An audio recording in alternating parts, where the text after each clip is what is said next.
All right, we've got a lot of new Nintendo Switch 2 news and information to go over. Final Fantasy VII Rebirth, the man at the top, Mr. Hamaguchi, talks about their concerns with the Switch 2 version of the game and how it worked out. We've also got an update on Resident Evil Requiem and the overall third-party support with the Nintendo Switch 2. We also have a big Dragon Quest update when it comes to Nintendo Switch 2 to get into as well. But before we continue on, we are giving away a Nintendo Switch 2. All you have to do to enter is hit that subscribe button if you aren't already subscribed and drop a comment below. We are giving away a Nintendo Switch 2 once we hit 150,000 subscribers, and it will be random. So the more that you actually comment and interact, the better chance that you have to win. Hit that like button, click that notification bell, and let's go ahead and jump right back into it. All right, let's start off with Mr. Naoki Hamaguchi and how he talked about Final Fantasy VII Rebirth and how they had concerns about the game on the Nintendo Switch 2, but ended up being able to pull it off, which gives them confidence for the next game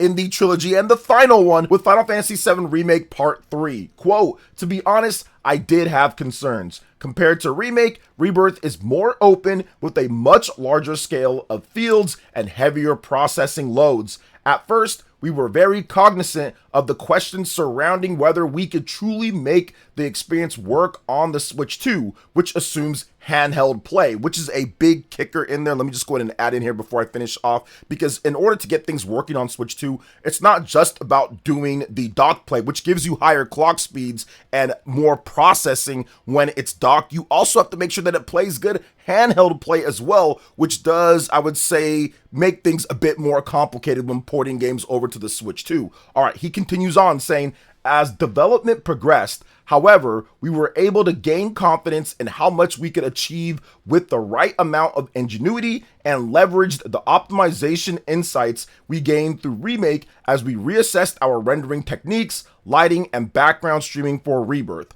Ultimately, this process wasn't about pulling off a miracle, but rather about fleshing out ideas on how we could make the experience work until the very end. Undergoing this process made it very clear that we could achieve the same thing for the third installment." So this is absolutely incredible to hear, because before Final Fantasy VII Remake and before Final Fantasy VII Rebirth came out, people were wondering, how are they going to be able to do this on the Nintendo Switch 2? And you heard what he said right here. It wasn't about pulling off the impossible port, as people like to say. It was more about just rethinking what they do and building to the strengths of the Nintendo Switch 2 and looking at their lighting, looking at their different work and saying, okay, we can adapt it, we can kind of tone things down here and there, and we can make it work on this system, not only in portable play, but of course docked, looking good as well. Now, of course, there's going to be some cuts compared to the PlayStation 5 version, but the Nintendo Switch 2 obviously is, one, cheaper than the PlayStation 5 down at this point,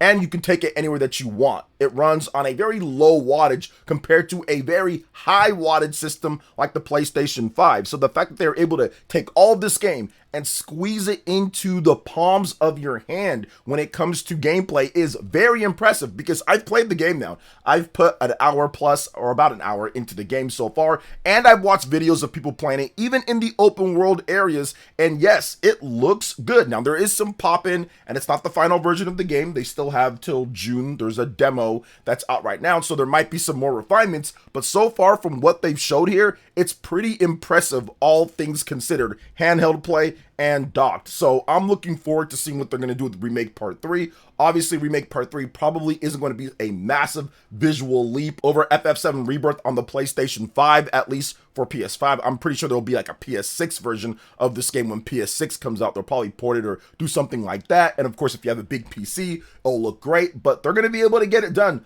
on the Nintendo Switch 2 as well. And I think it's going to be interesting. And of course, it's going to help boost the profile of Final Fantasy and sell more copies of the game. They're getting in on the ground roots level here. And when the game launches on the Nintendo Switch 2, when it comes to Final Fantasy VII Remake Part 3, it's going to be a simultaneous launch across PlayStation, Xbox, PC, and Switch 2. I think they're going to see, hopefully, better sales. But usually as things go on with a certain sub-series or a series of a game, it gets harder and harder to sell the game. So So we'll see how people really respond to Rebirth, and then of course we make part 3 on the Nintendo Switch 2. But what do you guys think when it comes to what Mr. Hamaguchi had to say about FF7 Rebirth on the Switch 2? Let me know in the comment section below. All right, moving on to the next topic here. Let's get into another big AAA game that's on the Nintendo Switch 2, and that is Resident Evil Requiem. The Resident Evil Requiem producer, Masato Kumazawa, talked about how the Nintendo Switch 2 version was a big advantage to Capcom. Quote,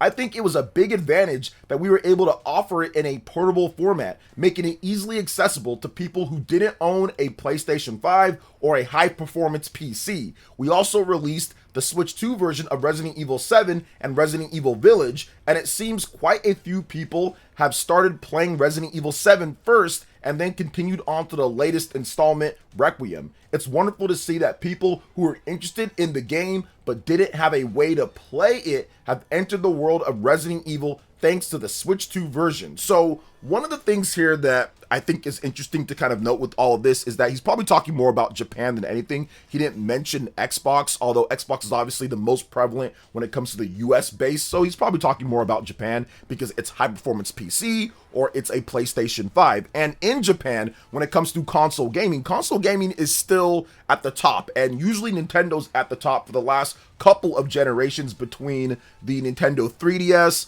the Nintendo Switch 1, and now the Nintendo Switch 2 has started off to a very hot streak in Japan. It's selling incredibly well, best-selling system since it launched back in June of 2025, and that's going to continue on as more games like Yoshi and Splatoon Raiders and more stuff is announced for the system.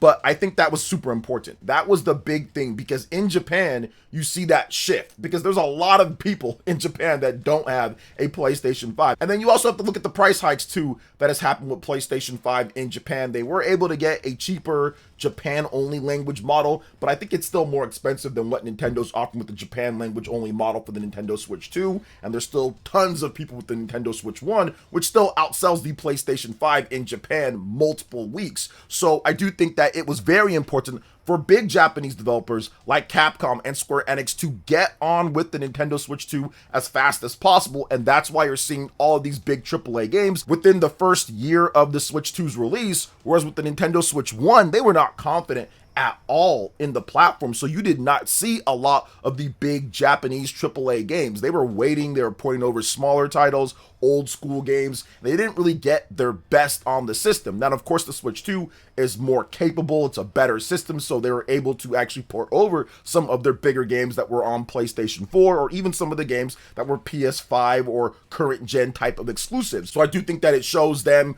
confidence with Resident Evil that they can get other big titles, and Resident Evil can be a mainstay on Nintendo platforms again. Resident Evil was great on the Nintendo Switch 1, but it was all older titles. There was no brand new big Resident Evil. When Resident Evil 7 or Resident Evil 8 came out, those didn't come to Nintendo platforms in a regular format. They were streaming, so it was something that most people said, yeah, I'm not going to do that. But now we actually have it ported to the system itself to where you can download it or game key card, obviously, in that type of way. So to me, that is significantly better than what we saw with the Nintendo Switch 1 starting out, where it was pretty much a ghost town when it comes to major third-party games, all the way until I think the end of the year. In that first 2017, there were some big games, but Japanese developers were nowhere to be found with their biggest titles until a couple of years later. So the fact that we're getting that from the very beginning is a very good sign for third-party support, and I think that going forward, once again, the sales are going to have to be there, and I think they're going to be. Nintendo has to continue selling the system, but based off of what we've seen so far, that's going to continue happening. So I expect Capcom and other third-party Japanese developers to continue supporting the Nintendo Switch 2 heavily with their biggest games and finding some way somehow to get it done, because the industry has shifted completely, especially in Japan, and they're going to have to support the system in order to get more sales. And I played a ton of Resident Evil Requiem on the Nintendo Switch 2. I thought it was fantastic. I also have the PlayStation 5 version of the game. It's also really good. Actually, the PS5 Pro version of the game, it's really good on there too, but being able to have a portable version is just great. They just have to work on one thing though. Capcom, Square Enix, and all of these Japanese third-party developers, please make cross save. Make it to where I can play on my PlayStation 5 and then I can cross save it or upload the save data to your cloud service and then I can download it on my Nintendo Switch too. Please do that for your games that are across there. I think it's going to help boost the sales of the games too. So please make sure you guys do that, because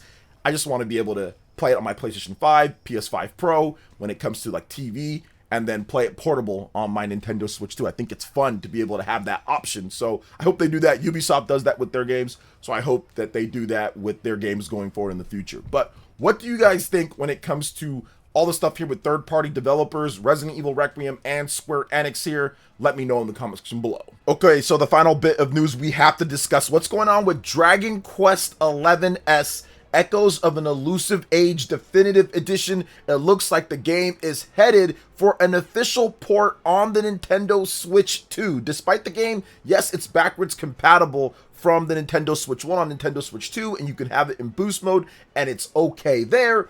But remember, there is a PlayStation and Xbox version of the game that was based off of the Switch 1 version of the game that runs and looks a bit better resolution-wise. That's not available on the Nintendo Switch 2 native. So it looks like Square Enix is going to be bringing that over, and that's exciting because there's still some stuff that I want to do in that game, but playing at 30 FPS and in less quality definitely isn't ideal on Switch 1, although it works really well on there. Having it on the Nintendo Switch 2 would actually be really good. So jumping into this, the Taiwan Digital Game Rating Committee has rated a Switch 2 version of Dragon Quest XI-S Echoes of an Elusive Age Definitive Edition. Now, Dragon Quest XI-S Echoes of an Elusive Age Definitive Edition first launched for the Nintendo Switch 1 on September 27, 2019. I can't believe it's been that long. It's been a while. What, 7 years now? Followed by the PlayStation 4, Xbox One, and PC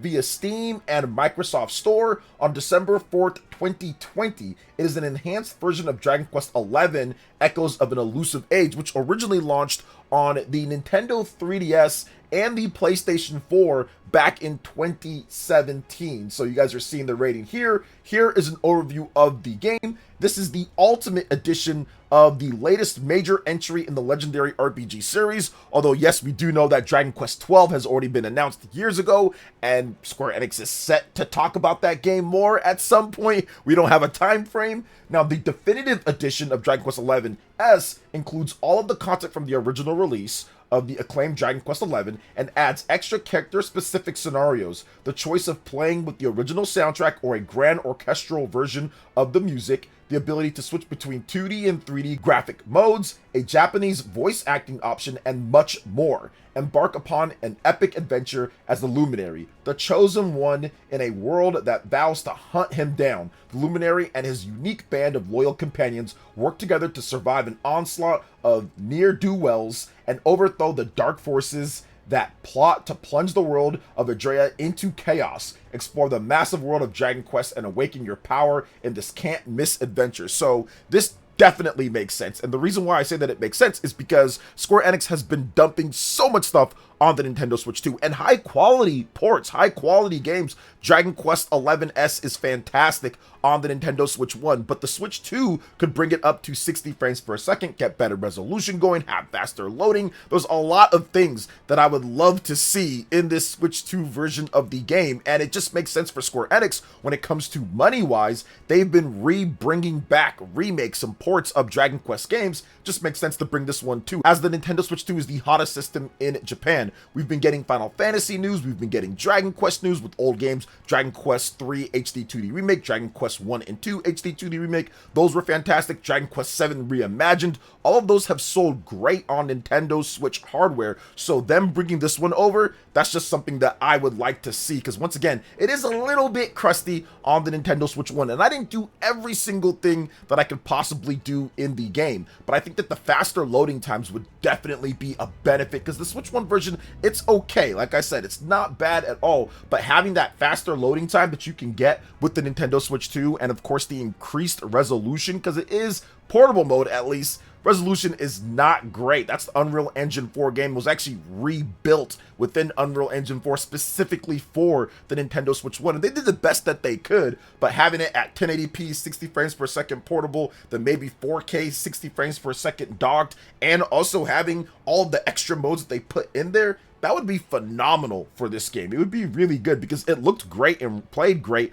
on the Xbox and PlayStation. I actually played it on the Xbox Series, or was it Xbox One? One of those two. I forgot exactly when. I think it was just the Xbox One X I played it on, and it was fantastic with the quick resume, although it messed up my time that I said I spent in the game. Like, it messed that up doing quick resume. But either way, having a portable version of the game would be phenomenal for me to kind of go back in through there. I'm guessing you wouldn't be able to transfer over your save file if you already have the Switch 1 version, so I'm guessing it's going to be separate with that, so I'll probably have to start over. I hope I don't, but if I do, that's fine too. I mean, I've already beaten the game, but getting all the extra stuff, so probably starting a new file for this would be something that I'd probably do with it anyway. And I think that they'd probably bring this one out, and then maybe they have more information on Dragon Quest 12 afterwards. So maybe this is just a stepping stone. We're one step closer to getting more information when it comes to Dragon Quest 12, because I'm excited to see what they do with that game. And I'm pretty sure that's going to be probably revealed at a Nintendo Direct, or maybe even one of Square Enix's own platforms, or one of their own things that they're going to do, like a certain like Dragon Quest 12 night or something like that. But we'll see. Maybe an anniversary day or something. But either way, I'm excited. I'm looking forward to seeing what Dragon Quest 11 has for us on the Switch 2, if this rating is to be believed, and of course, Dragon Quest 12 coming up at some point. So what do you guys think about everything we talked about here, from all the different third-party stuff? Let me know in the comment section below. All right, guys, that wraps it up for this video here. Thank you so much for watching. I do appreciate it. Please make sure you hit that like button, subscribe if you're someone new, click the notification bell, and check out my other Nintendo Switch 2 RPG content and more right here on screen. Thanks for watching, and we'll catch you guys for the next one. Peace.